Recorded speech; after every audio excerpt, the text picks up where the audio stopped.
Hello and welcome to the show. This one is going to be a quick detour from what we've been discussing, lead generation and all of that. Today, I'm just going to be looking at, can you be a wealthy business development manager? Can you be a wealthy manager? That is for those of you who are career oriented and you want to work for someone else. So that's the question that we're going to be looking at today. Now, the reason why we're going to be looking at that is because of a number of conversations I've been having from people who are listeners of the podcast and who are wondering about these sorts of things. Where can I make wealth? How can I make money? Those of you who are in the management track, you're a junior manager, you're a mid-level manager, that kind of thing. Or maybe you're running a sales team on behalf of some organization, and then you're wondering, can you get wealthy by being a business development manager or any other kind of manager? So that's what we're looking at today. If you'd love to connect with me and explore opportunities, the phone number to reach me on is 080-6466-2140. The country code is +234 for those of you who are not Nigerian. And then if you'd love to connect with me on LinkedIn, the name to look for, the profile to look for is Tavishima Ayede. And that's it. So connect with me on LinkedIn. That's my socials. So today, the question is, can you be a wealthy business development manager? Can you be a wealthy XYZ manager? Can you be a wealthy branch manager? Can you be a wealthy whatever kind of manager? For those of you who are career oriented. The answer is yes, you can be wealthy. However, and this is a big but, your salary is going to be capped and your salary is going to be limited. Manager cannot earn more than CEO. Manager cannot earn more than Oga. Manager cannot earn more than founder. Manager cannot earn more than, certain kinds of people. If you're in management, just know that your salary is going to be capped. So, for you to grow wealth as a business development manager or as some sort of manager, you have to try and be promoted and look for bigger paying opportunities. So, if wealth is what you're after and you want to increase your earning capacity as a manager, as a business development manager or any kind of manager, you're looking for bigger employment opportunities. So if you're the business development manager for the business, you're based in Abuja, let's say headquarters is in Lagos. You want more money? You have to try and find your way to get into Lagos headquarters or to become the head of sales for, North Central or something like that. That's the only way that you're going to increase your earning capacity. Because as a salary earner, your salary will always be capped. It will always be limited. Then you can also look at other organizations, because the business manager for Hilton Hotel in Abuja, my guess is his pay is probably good. But if you are the business development manager for MTN or for Glo, now I'm thinking that's some good money. That's just my guess. What if you're the business development manager for Toyota, their Africa and Middle East office? I think that's some good money. What if you're the business development manager for Shell or Total,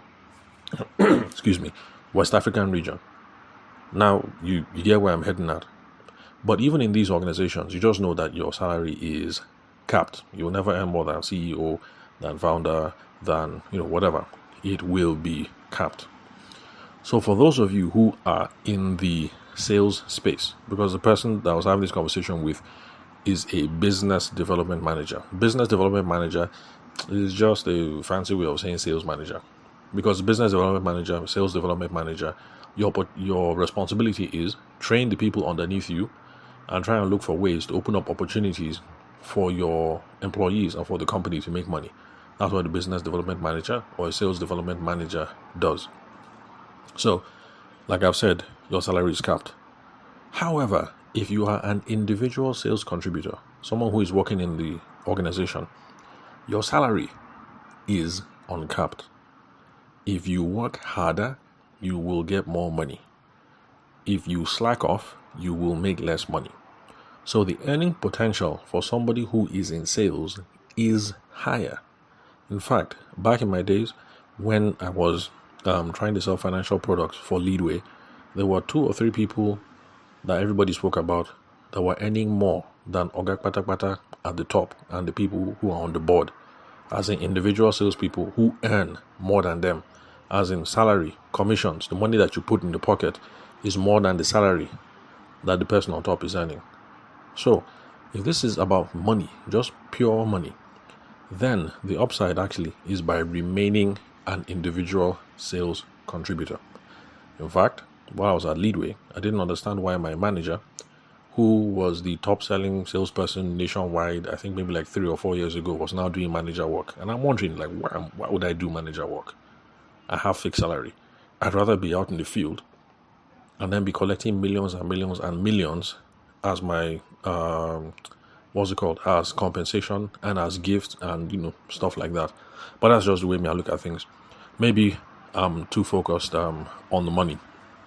But the bottom line, what I'm trying to say is that in some organizations, in most organizations, that's except if you're dealing with a small SME and stuff like that. Because if you're dealing in SME and your salary is now more than Oga's salary, I won't be surprised if Oga becomes offended and he sacks you, or maybe he starts limiting your commission. Those sorts of things happen.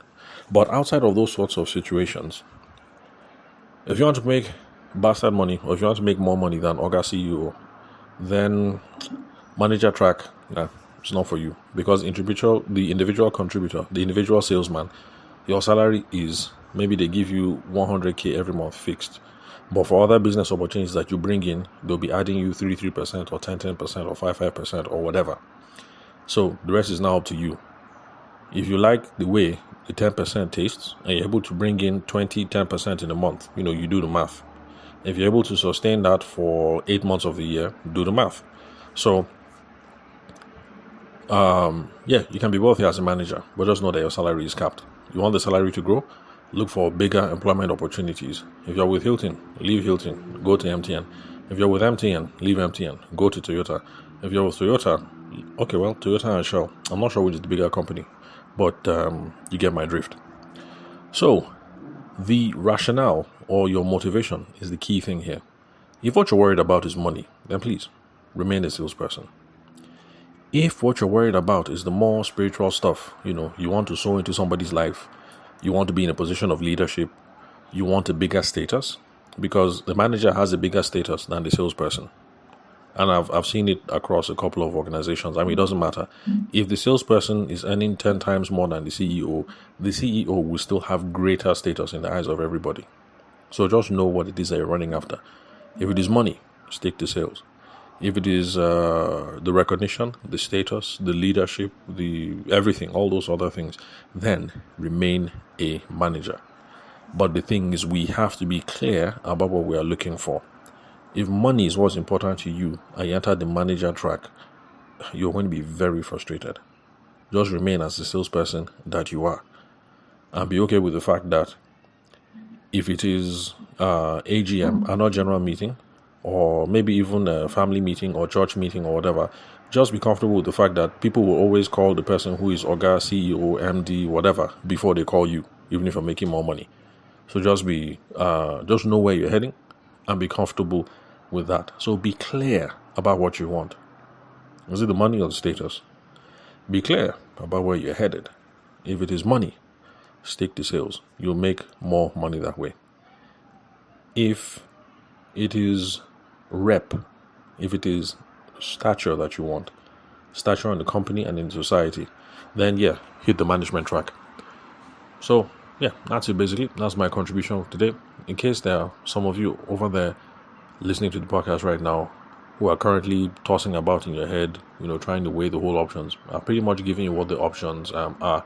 But the answer to your question is yes. If you are a manager, you're the branch manager, you can be wealthy. You're the sales manager, you can be wealthy. You're the marketing manager, you can be wealthy. But your salary is capped. Your salary is limited. You want it to be bigger. Look for bigger employment opportunities. Eventually, maybe leave your organization because you will never earn more than the CEO. If the CEO is earning, I don't know, what's the big salary nowadays? Okay, I don't know what the big salary is nowadays, but let me guess that maybe, I have no idea. Let me just write a number. So let's say now, let me just write a number. If the CEO is earning 50M, then just know that by remaining in that organization, know that you will never earn up to 50M. You can't earn more than Oga CEO. You can't. It ain't gonna happen. But if you're in sales, and Oga CEO is earning 50M, you can earn more than 50M, so long as your commissions add up, and provided you're not working for a small business like Okechukwu and Sons. Because if you're working for Okechukwu and Sons, and the head of Okechukwu and Sons is bringing in 50M every year, and then he notices that you, as salesperson, you earned 48 this year, he will feel threatened, and he will find a way to cap your wings. Maybe sack you, or maybe limit your commission. Okay, last year we were paying you 10%, but this year we can't afford to be paying you 10%, so we'll now be paying you 2% commission, that kind of thing. So, yeah, so that's it pretty much. So thanks for your time and attention. I'll catch you guys in the next episode.